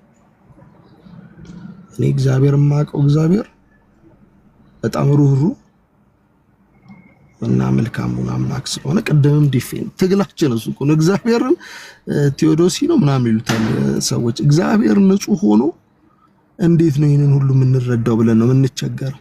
የእግዚአብሔርን ንጽህና ሳንነካ ምርጫ ስናወራ እግዚአብሔርን ንጹህ ሆኖ ለዛ ነው እኛ በድፍረት ራሱ ስለ ምርጫ እየተናገርኩ አንዳንድ ሰው መጥቶ ከዚህ እግዚአብሔር ይላል ሰይጣን ይሻለኛል ይላል። እኔ በጣም ደነግጣለሁ። አይዞህ ከዚህ እግዚአብሔር እና ይሄማ እግዚአብሔር ይላሉ። እኔ ለአፋቸው ራሱ እንዴት እንደማይከብዳቸው ኤኒዌይስ በቃ እሱ ጋር ሊድ ወደ ጥያቄዎቹ ልባ እንትና ለምን እንደሚወጣ አላውቅም። መጠየቅ የፈለገው ነገር ነበረ ጎንድሪው የሚባለው ወንድማችንና እሺ ሌላ ጥያቄ ያለው ሰው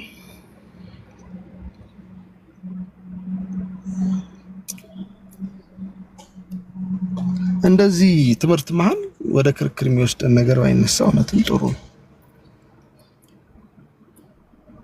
አዎ ሀና እናምናለን በእግዚአብሔር አብ፣ በእግዚአብሔር ወልድ፣ በእግዚአብሔር መንፈስ ቅዱስ አንድ አምላክ እናምናለን። አንድ እግዚአብሔር እናምናለን። እሺ ገበየውም ወረደ። ቴንኪው ገበየው ተባረክልን። ያ ትክክል። ጥያቄ አለኝና መቀጠል እሺ ቃዱ ጠይቅ። መጀመሪያ ሁላችሁንም ሰላም ብያችኋለሁ። ጥያቄ ምን ነበረ መሰለ? አሁን አንተ ቅድም እግዚአብሔር ሰው የወደቀው ፈቅዶ ነው ብለህ ነው ያልከውና ስለ እግዚአብሔር ፍቃድ አለበት ብለህ ስላልክ እግዚአብሔር ከፈጠረው ነገር መካከል መጥፎ ነገርም አለ ማለት እንችላለን ወይስ ትንሽ እንትን ስላለኝ ነው? እስቲ ግልጽ አድርግልኝ።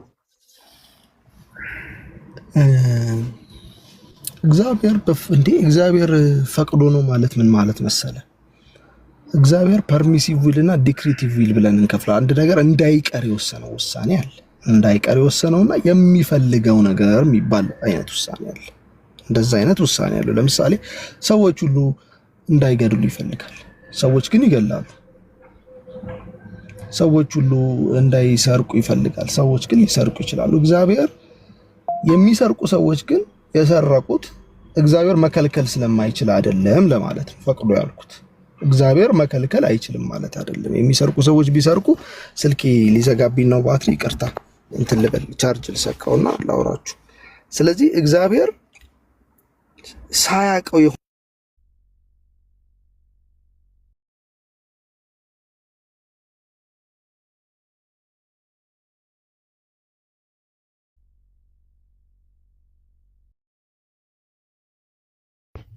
ሚዩት ሆነሃል። ትክክል ካለክ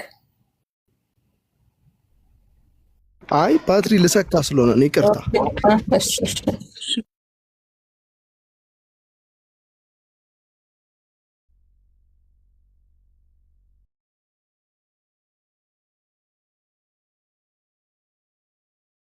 ማን ነው የሚያስወርደው የሚያስወጣው? ይሄ ጎንደሬው የሚባለው ልጅ አሁን ማስገቡኝ እያለ ነው ራሱ ነው የላኩለት እኮ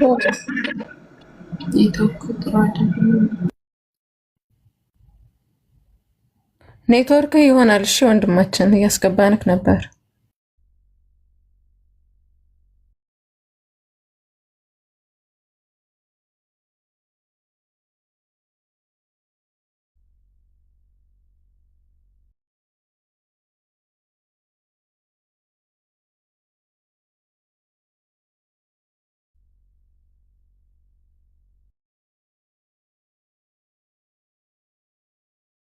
እስኪመጣ ድረስ ታብታብ አድርጉ። እሺ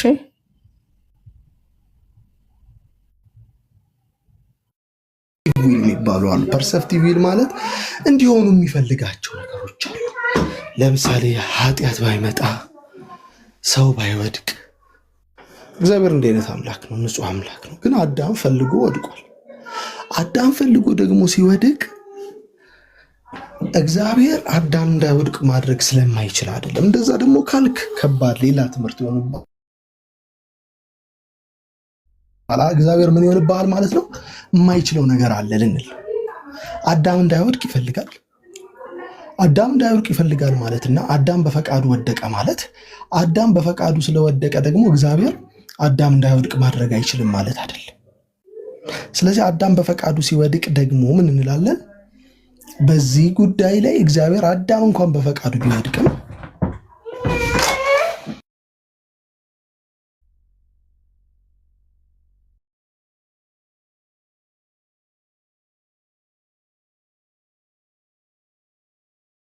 እስርሽና ጎንደሬው ግን ግቡ። እሺ እየወጣችሁ እኮ ነው። ጎንደሬው በተለይ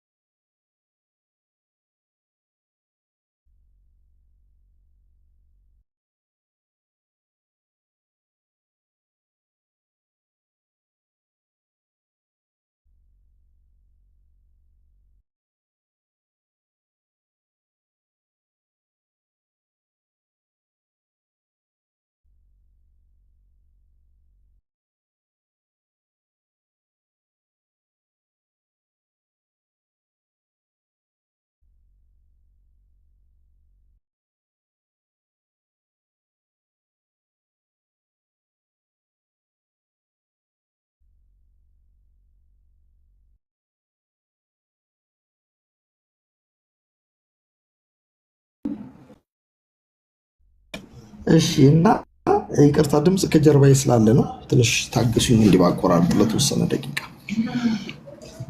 እያለን ያለ ነው። ካዶሽ እንደዛ ነው። ፈቅዷል የሚለው ሀሳብ ጀስት አይቀሪ አንተ ግዴታ ዲክሪቲቭ ደግሞ የሚባሉ ይላለው ብያለሁ። ዲክሪቲቭ ማለት ምንድነው? ራሱ የሚፈልገው የማይቀር የወሰነው አንተ ፈለግክ አልፈለግክም። አንደኛው እሱ ለምሳሌ ድነት ዲክሪቲቭ ዊል ሰዎችን ማዳን የእግዚአብሔር ዘላለማዊ ውሳኔ ነው። አታስቀር። የማዳን ፍላጎቱን የማዳን ሀሳቡን አታስቀር። ይህንን ዲክሪቲቭ ዊል ነው። ፐርሴፕቲቭ ዊል የሚባል እንዳልኩ ለምሳሌ ዝሙት ሰው እንዲሰራ አይፈልግም ይላል መጽሐፍ ቅዱስ። እግዚአብሔር ሰው እንዲሰርቅ አይፈልግም፣ ሰው እንዲገደል አይፈልግም። ኃጢአት 10ቱ ትእዛዛት አይፈልጋቸው። ሰው ግን ያደርጋል። የሚያደርገው ሰው በፈቃዱ ነው የሚያደርገው። የሚያደርገው ሰው በፈቃዱ ስላደረገ ብቻ ደግሞ እግዚአብሔር ያንን ነገር ማስቆም የማይችል ስለሆነ ነው አይባልም። ማስቆምም ይችላል አምላክ ስለሆነ ማለት ነው።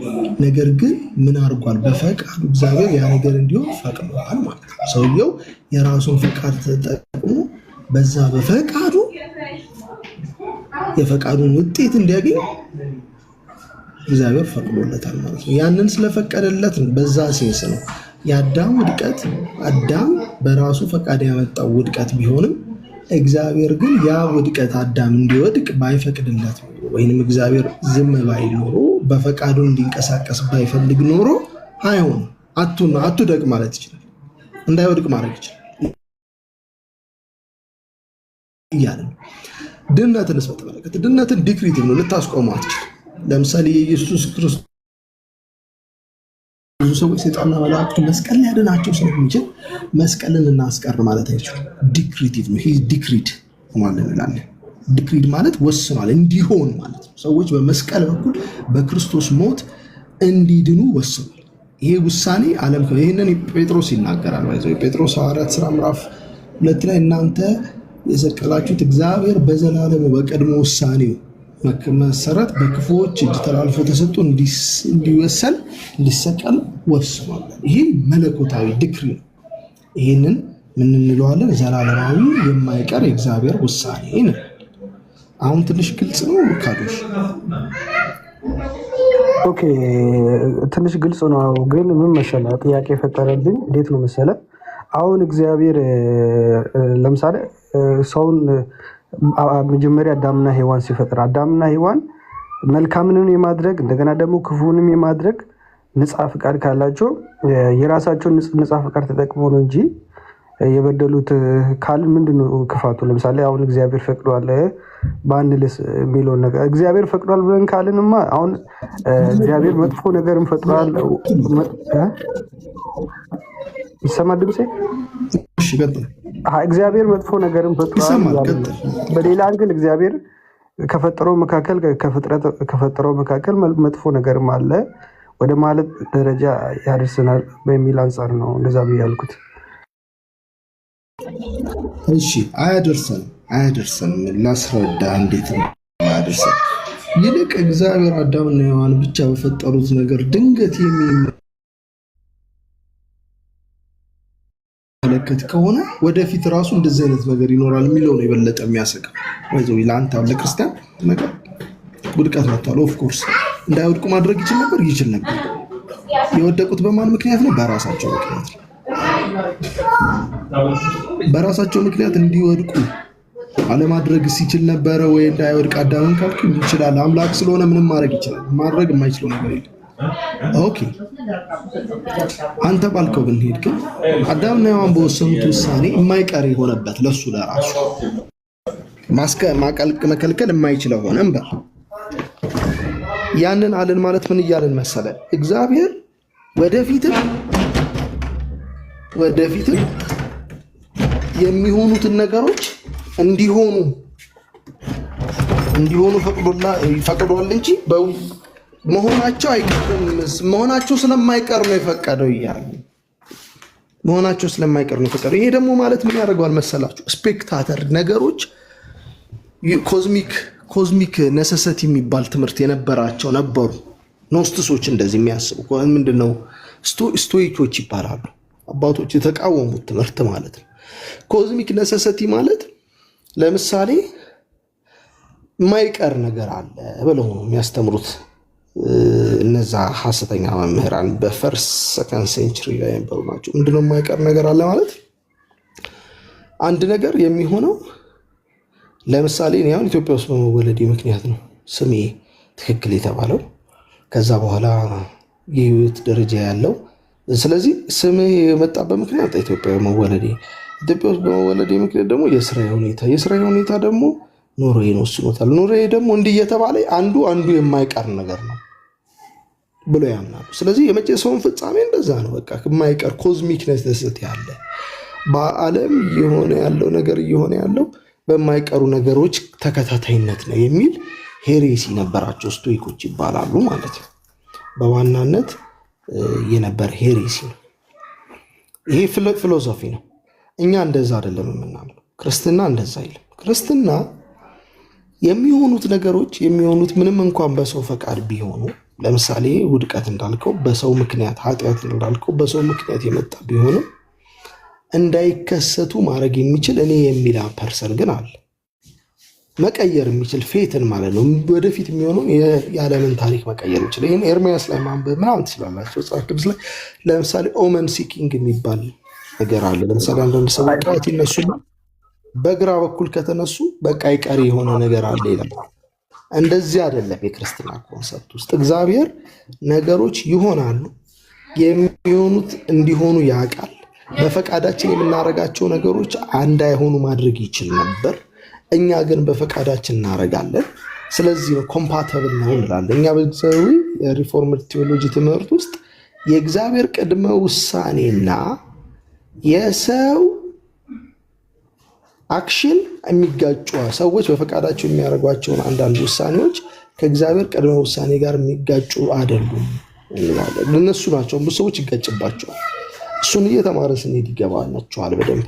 የእግዚአብሔር ቅድመ ውሳኔ ከሰው ውሳኔ ጋር የሚጋጭ አይደለም የሚለው ነገር ማለት ነው።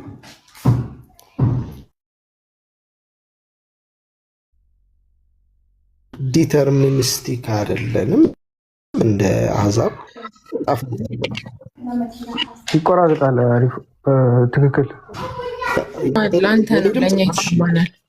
ይሰማል። ኦኬ፣ እኔ ነው የሚቆራረጠው። ወይ ወተህ ግባ።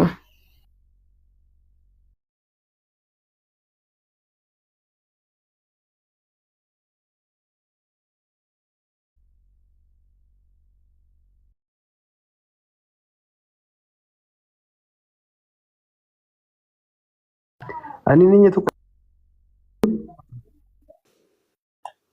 ጎንደሬ በጠይቀው ነው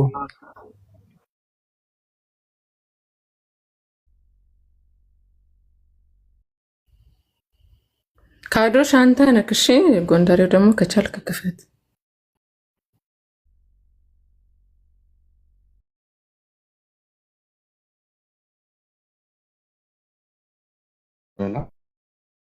የውርስ ኃጢአት ላይ ልጠይቅ ነበር ያሰብኩት።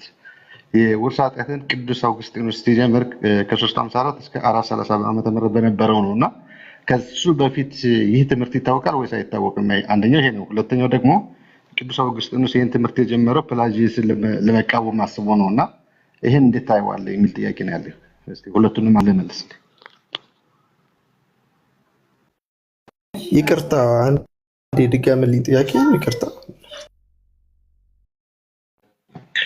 የውርስ ኃጢአት ቅዱስ አውግስጢኖስ ሲጀምር ከ354 እስከ 430 ዓመተ ምህረት በነበረው ነው እና ይህ ትምህርት ከሱ በፊት ይታወቃል ወይስ አይታወቅም የሚል ነው። የማይታወቅ ከሆነ እሱ እንዴት ነው የጀመረው የሚለውን ነገር ብታብራራልኝ። ሁለተኛው ደግሞ ቅዱስ አውግስጢኖስ ይህን ትምህርት ሲጀምር ፕላጂየስን ለመቃወም ነው የጀመረው እና እስኪ ግልጽ ብታደርግልን በደንብ ስላልተረዳሁት ነው።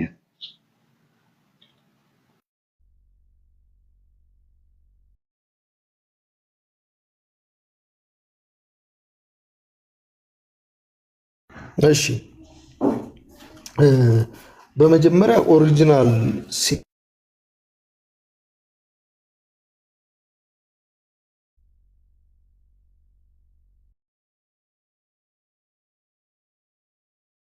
የሚለው ትምህርት ቅዱስ አውግስጢኖስ ነው የጀመረው የሚለው ነገር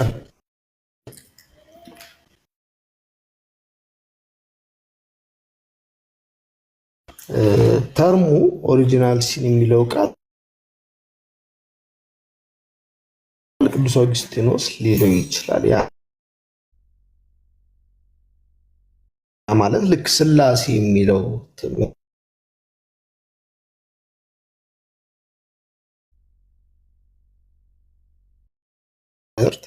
በ325 ላይ ስለመጣ ሥላሴ አልነበረም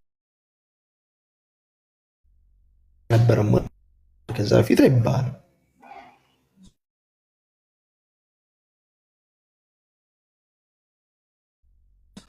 ነገሩን ወደ ከዛ በፊት ነሳት መጽሐፍት ውስጥ ነበረ። ያንን ነው መጠየቅ ያለብን። ከዛ ነበር አሁን ጥያቄው ምንድነው? እዛ በፊት የነበረ 300 እና 400 ዓመት ዘመን በቤተ ክርስቲያን ውስጥ ሐሳቡ ነበር በደንብ ነበር። የኃጢአት ኮንሰፕት ድንገት የተፈጠረ ትምህርት አይደል፣ የመጽሐፍ ቅዱስ ትምህርት ነው። መጀመሪያ የምንነሳው ባይዘው አሁን ዛሬ ቴክስቶችን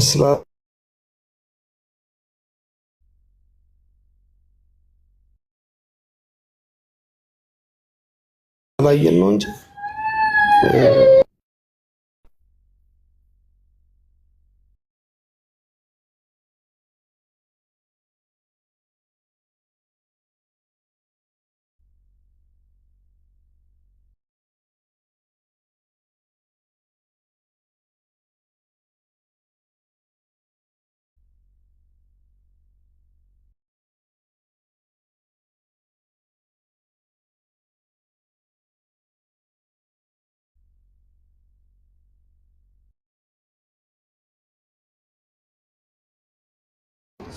ድምፅ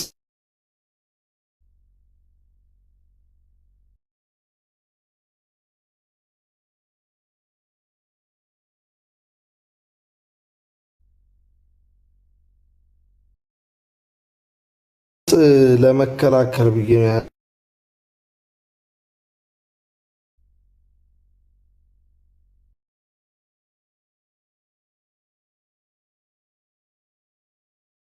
ያጠፋሁት ይቅርታ ወገኖች። እንግዲህ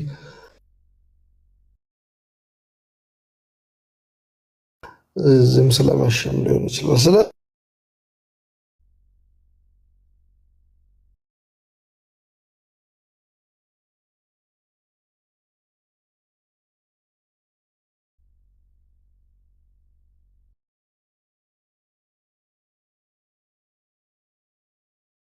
ስለዚህ ምንድን ነው ልላችሁ የፈለግኩት በኦግስቲን በፊት በቤተ ክርስቲያን ውስጥ የኦሪጂናል ሲን ኮንሰፕቶች ነበሩ የነበሩ ጽሁፎች አሉ። ታሪካዊ ያነሳቸው አይነት የኮንትሮቨርት የለበት ምናስቲን በኦሪጂናል ሲን ባይሉ ላይ እንደዛ ነው ሰው በፊት አልነበረ። ከአሪዮስ በፊት የነበረ ከስላሴ ትምህርት በፊት የነበረ የሰባሊዮስ ትምህርት አለ። ከነገረ ስላሴ በፊት የነበረ የሰባሊውስ ማለት የኦንሊ ጂሰስ ትምህርት ዛዳዝም ሜኪት ግን የቤተ ክርስቲያን ትምህርት ታስብለው ግን ማለት ነው። ጊዜ የነገሮች መለኪያ ካደረግን ነገረ ስላሴ በፊት የነበረ ከነ ተርቶሊያን በፊት የነበረ የሰባሊውስ የፕራክሲስ ትምህርት አለ። አሁን ኦንሊ ጂሰሶች የሚከተሉት ማለት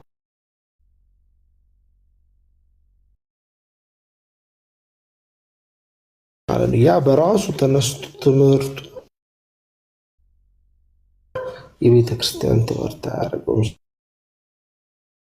ኤጅ እንዳልከው በተወሰነ ደረጃ የሚያስረዳን ነገር ቢኖርም ኦሪጂናል ሲንን በተመለከተ ቃሉ በኦግስቲን የተዋቀረ የተቀጠረ ቢሆንም ትምህርቱ ግን መጽሐፍ ቅዱሳዊ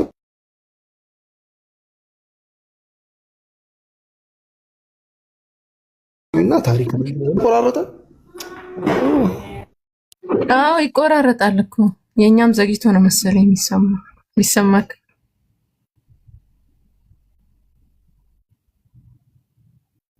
እስኪ ታብታጋግተው አስተካክሉ።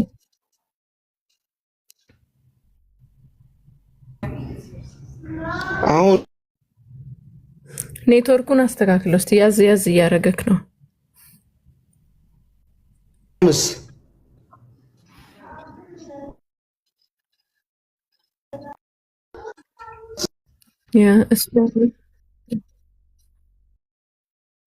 ይሰማሻል አይደል? ይሰማኛል። የእኛ ጥራት አለ የእሱ መሰለኝ እሱ ጋር ነው የሚሆነው። እስኪ ታፕታምም አድርጎ ኔትወርክ ይሆናል።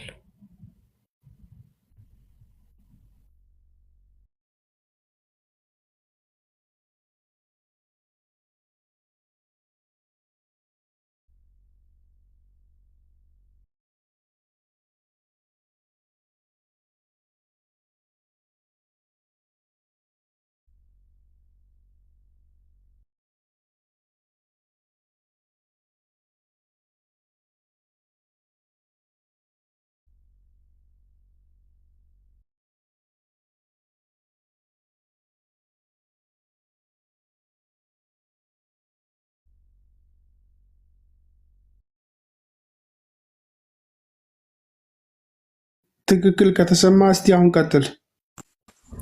ሚዩት ነው እኮ። እሺ ተመልሻለሁ። አሁን ኔትወርክ አይ ቲንክ ጥሩ ነው። አሁን ድምጽ አሁን አሪፍ ነው። ቀጥል። እሺ ስለዚህ ታሪካዊው እውነትህን ነው። ኦሪጂናል ሲን የሚለው ቃል ኮይንድ የተደረገው በሴንት ኦግስቲን ከዛም በኋላ ባለው ሁኔታ ቢሆንም የቤተ ክርስቲያን ዶግማ ሆኖ ምናምን ቀጥሎ ግን እኛ በመሰረታዊነት ከዛ ብቻ አይደለም ተነስተን የምናስተምረው። እንደውም እኔ ዛሬ ሴንት ኦግስቲንና ፕሌጂየስን ኮንትሮቨርሲ አንድም ቦታ አላነሳውም አንተ ከመጠየቅ በፊት ማለት ነው። የኦሪጂናል ሲን ኮንሰፕትን ዲፌንድ የምናደርገው በመሰረታዊነት በቅዱሳት መጽሐፍት። ስለዚህ በቅዱሳት መጽሐፍት ላይ አለ ወይ የሚለውን ነው የምናየው እና አለ ለማለት ነው። ሰሞኑን ደግሞ በደንብ ክፍሎቹን ስለምናይ የዛን ጊዜ በደንብ መልስ ይኖረናል ማለት ነው። ከታሪክም አንጻር ከቅዱሳት መጽሐፍት ማስተምሩት አንጻር ማለት ነው።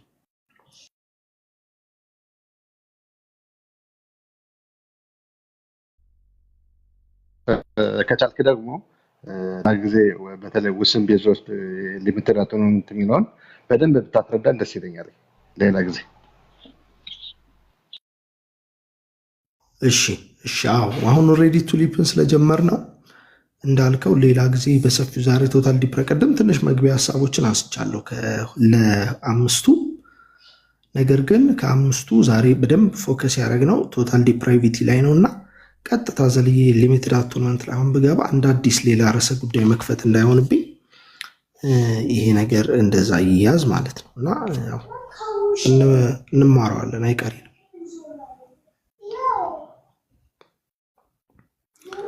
ሳጃዬ ዌልካም ብራዘር፣ እንዴት አለ ወንድም አለም?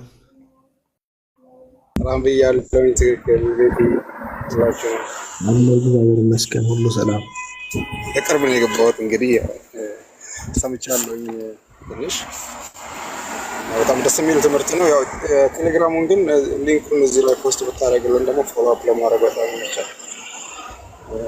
አይ ቲንክ ሊንኩን ልክ ኮሜንት ላይ ስታደርግ ያጠፋዋል፣ አይፈቅድም ይመስለኛል ቲክቶክ እና በእኔ ባዮ ውስጥ ገብታችሁ አያስቀምጩ።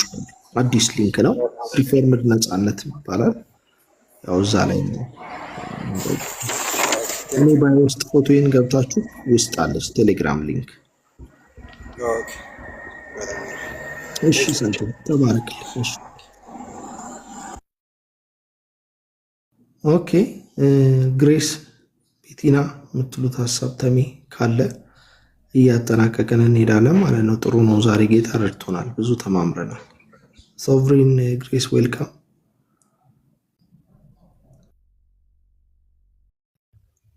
ቴንኪው ጸጋ ይብዛልክ።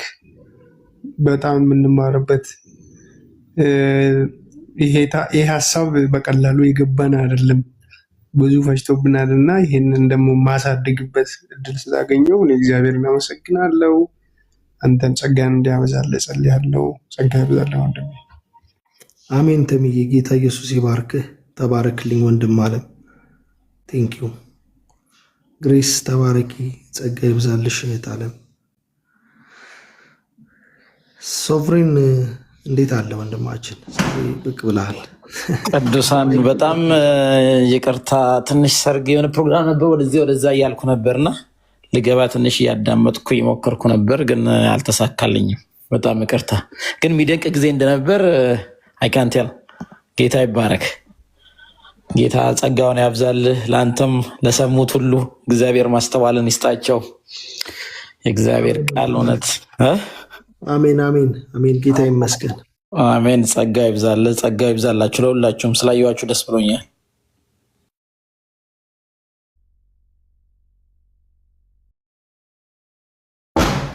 አሜን። ትክክል። ጥያቄ ነበር ከስር የሆነ ሰው ጠይቆ ጊዜ አለ አለ።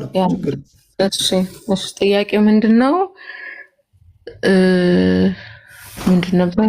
በአዳም ምክንያት ሁለንተናዊ ኃጢአት ውስጥ ካለ በብሉይ ኪዳን የነበሩ አባቶች ሲያደርጉ የነበሩት መልካም ነገር እንዴት ነው የሚታየው ብሎ እስርሽ መሰለኝ ከስር ሲጽፍ ነበር። አዎ የብሉይ ኪዳን ቅዱሳን እንዴት ነው የዳኑት፣ ወይም በብሉይ ኪዳን የነበሩ አማኞች እንዴት ነው የሚለው ሀሳብ በግልጽ የምንመለከተው ቅዱሳን የዳኑት ከእግዚአብሔር ጋር በመስማማት በእምነት ነው። ጳውሎስ ይህን ነገር ሲናገር አብርሃም እግዚአብሔርን አመነ ጽድቅ መሆኑ ተቆጠረለት ይላል።